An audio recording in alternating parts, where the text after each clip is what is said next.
actual moment natin, no? So, ngayon, i-check natin dun sa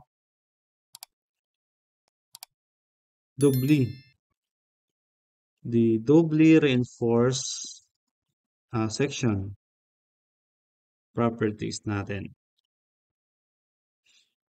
Okay, so meron na tayong city value, beta, Ymax. So, kailangan natin kunin dito is yung strain at compression reinforcement, yung ES prime. Pero kailangan natin i-declare din dito. So, dim, pwede ko siya sabihin ES prime. Kasi hindi pwede yung apostrophe dito eh. This is ES prime as double pa rin. ES prime. Then of course, yung A prime S or the yield strength at compression reinforcement. FS prime as double. Then yung EST, the maximum area of tension still for double. So ito naman, EST, sorry, dim EST underscores as double. Ito yung maximum reinforcement area at tension sa double section.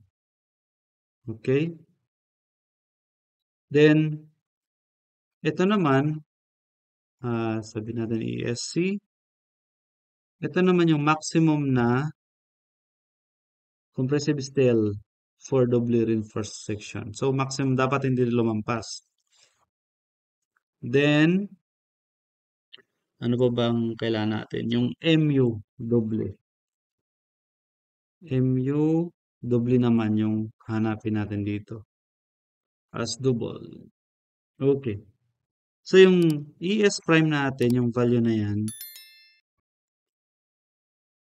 prime, oops, equal siya sa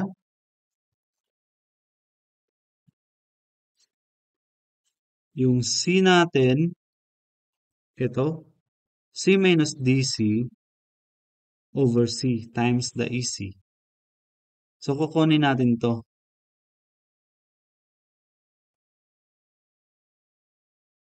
Okay, para sa ES prime, ito yun guys eh.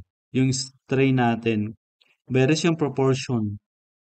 So, ito yung C. Tapos, proportion natin sa 0.003. Then, ito makukuha natin to yung value na yan, which is C minus DC. So, ang mangyayari niyan, actually, yung C natin is CT din yan. So, this the value CT underscores minus DC over CT underscores. Then, multiply natin sa strain natin. Okay? Oops. Prime is prime. CT value. Okay naman na. Ano ba bang kulang? Ito. Sobra. Ayan. So, run ulit natin. Then, 1.64. Yung value natin sa is prime. Ano yan? Hindi. 0.00164. Kasi naka-ano siya. Exponent of 3. Okay. Next, nakuha na natin yung strain at compressive area natin. Compression reinforcement. Siyempre, yung kukunin naman natin yung F is prime. Or the yield strength at compression reinforcement. Which is primes. Sana yun? Ito yun. So, bali, ano siya, i-prime S lang, then multiply natin sa modulus of elasticity ng steel. So, this is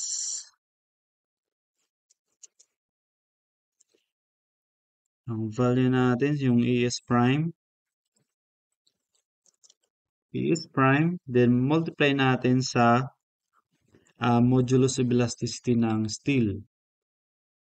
Okay, then ulit Multiply. 328. 328. Okay na to. Or dapat hindi siya bababa ng I mean, it should be less than or equal. Hindi siya tataas sa FY natin. Okay? Then, after that, kukunin na natin yung ito, yung EST. Yung reinforcement natin. No, maximum area of tension steel for doubly reinforced section. So, ang formula niyan, 4% lang yan sa BT. 4% times yung B natin times the effective depth. DT pala. Okay. Check natin ulit. Then, 3,420. Okay. In terms of millimeter square yan. Then, sa ESC naman tayo, sa compression naman, ang value natin dyan is the EST. Yung tension natin, multiply natin sa FY. Then, minus 0.85 times FC prime. Then, multiply natin sa B. Then, multiply natin sa Y max na value. Then, ang result na yan, kailan natin i-divide sa quantity Fs prime. Fs prime minus 0.85 times FC underscores o F prime C. Ayun. Oops. Ito, sobra ng parenthesis. Then,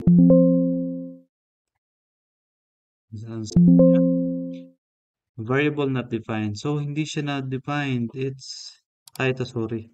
Wala underscores. Ayun.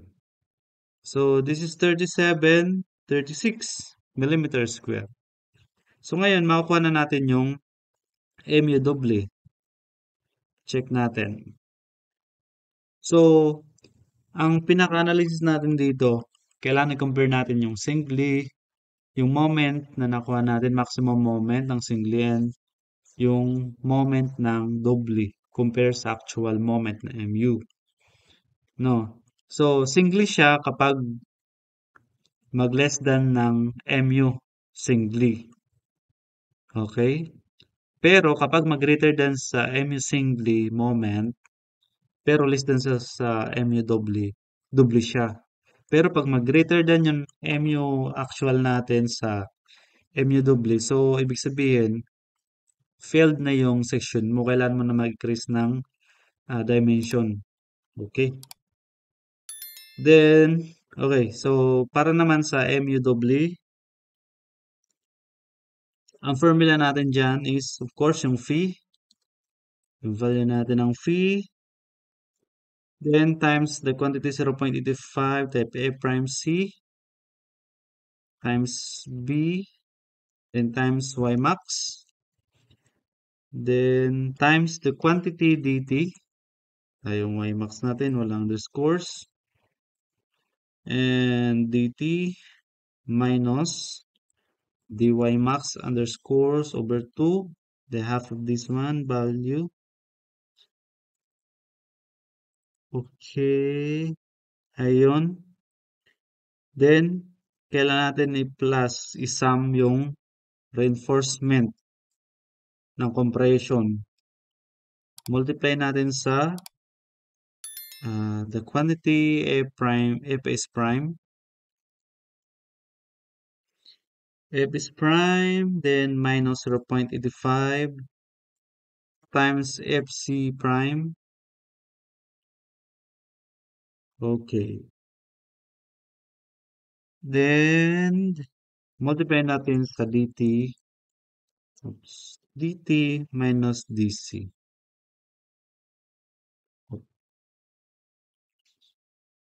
Ayan. So, check muna natin. Saan tayo nagkamali? Ito, tama na to.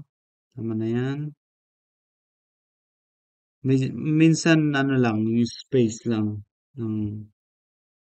kulang natin sa ito or parenthesis. Yun, parenthesis.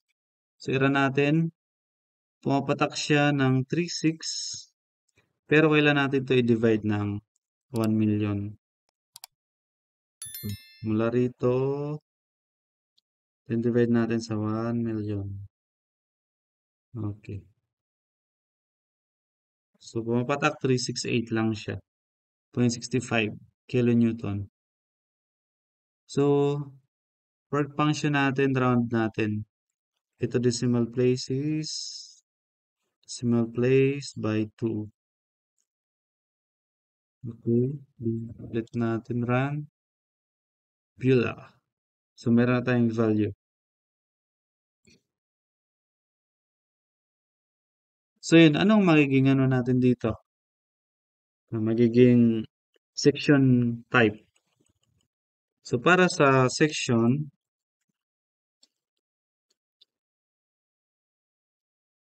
natin. Okay? So, same din ang gagamitin natin. Parang ganito, yung setup natin sa beta. Parang sa beta. Copy ko na lang yan. Ayun. So, dito sa pinakataas, pwede rin dito na lang kasi ano siya eh, separate na. Section, dim, section type. Okay. Section type as string. Ayun. So, try ko to.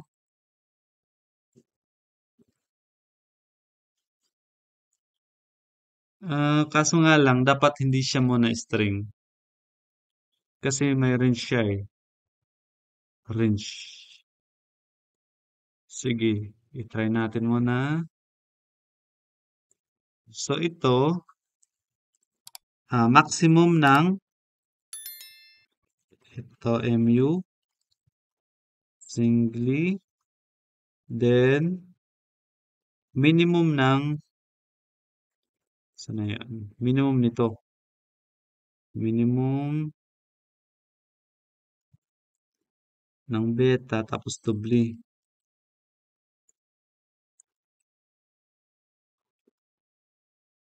Dapat yata, no? If function ang gamitin natin. If function. Hmm.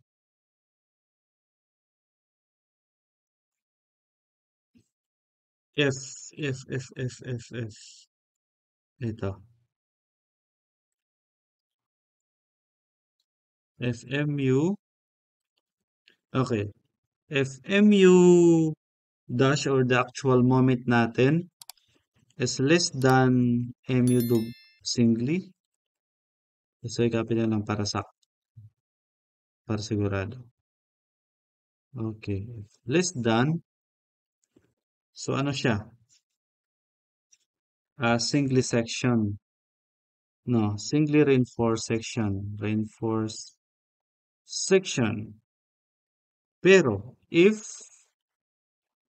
ayun. If mu,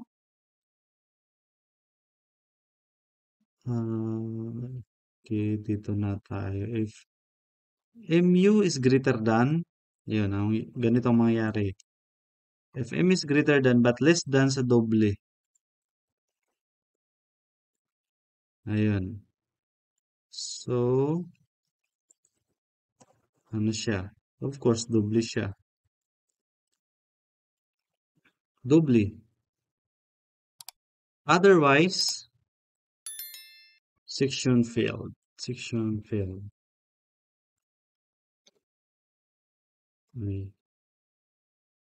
Failed, then, yung parenthesis ng isa, then dalawa. Oops, kulang yata yung parenthesis. Isa pa. Yung if. Okay, singly, so, ito. And if yata ito eh. And if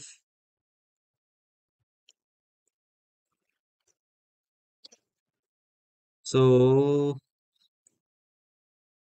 section. So, nandito si ChatGPT. Walang problema. F multiple F function and BBA cell.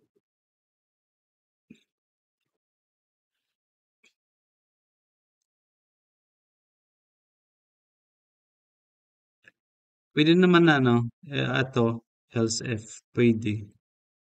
Okay. Pwede, pwede. Section. Sasabihin natin dito,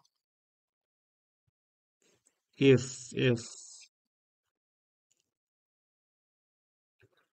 mu, ito tatanggalin ko yan. Tanggalin ko, then, ayan. So, bali ang magiging ano natin dito, si section type, singly reinforced, singly reinforced section. Ayun. Else if,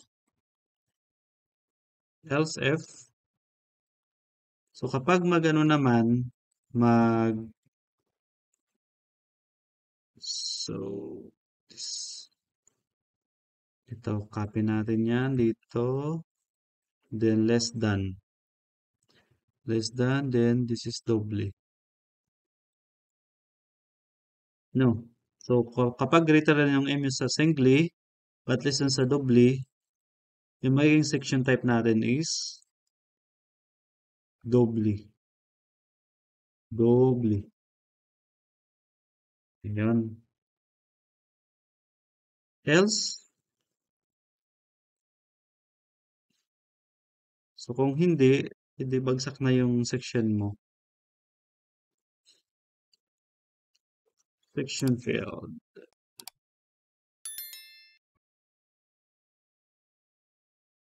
Oops.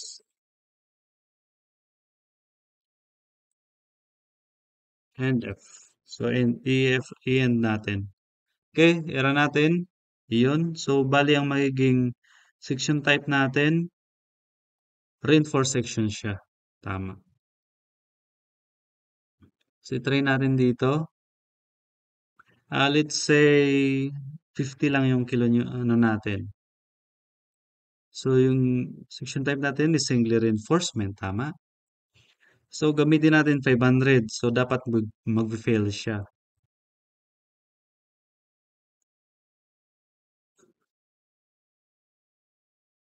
Oh, walang ano. Ayun. Doubly. Uy, kaya pa. 500. Kaya pa daw. Doubly. So, ilan yung ano natin? Is 368. Ito lang yung maximum. So, dapat mag-fail na dito. 1,000. There's something wrong kasi dapat mag-fail siya. Else. Ito. Magano tayo guys ng isa. Else F. Yung else F na yan, dapat kasi mag-fail na siya kasi more than na. Ito. So, kapag greater than na, kapag greater than na, ito yung section natin. Ayun. Try natin. Section type. Oops.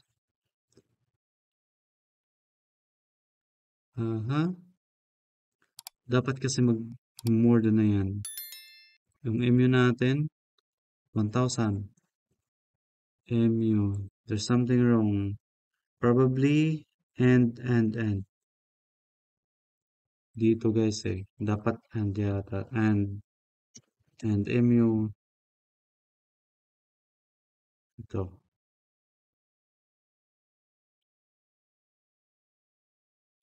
Ito sa singly. Copy natin. Sorry. Dito pala. Asa na yun yung isa and.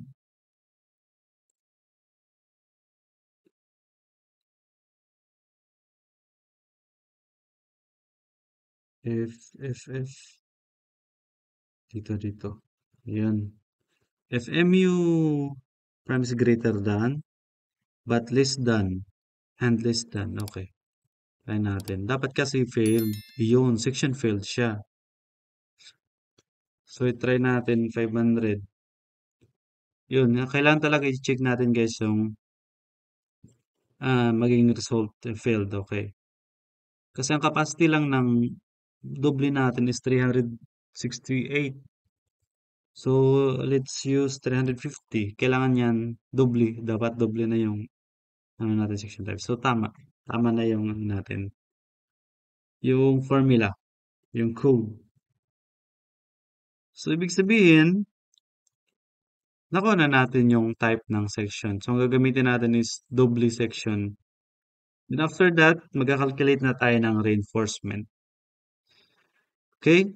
So, pero, ano na, siguro next batch na. Next batch. Next time na guys. Ano na kasi, medyo mahaba na yung tutorial natin. Okay, so next time, reinforcement na yung i-calculate natin. If yung gamit natin dito is sapat ba, then pwede tayo mag-set dito ng ano, pwede tayo dito mag-set ng N. This is main bars. Ayun. I-set natin yung ilang peraso. This is pieces. Let's use, oops. Okay, data, then cancel. 3. This is the quantity of reinforcement bars. Main. Okay. So, isi-set natin dito, then i-check natin kung papasa siya sa requirement. So, for the meantime, stop muna tayo guys ngayon. Medyo mahaba na. Pero ito na yung ano natin. Working siya. Working. So, reinforcement na lang ang i-calculate natin next meeting.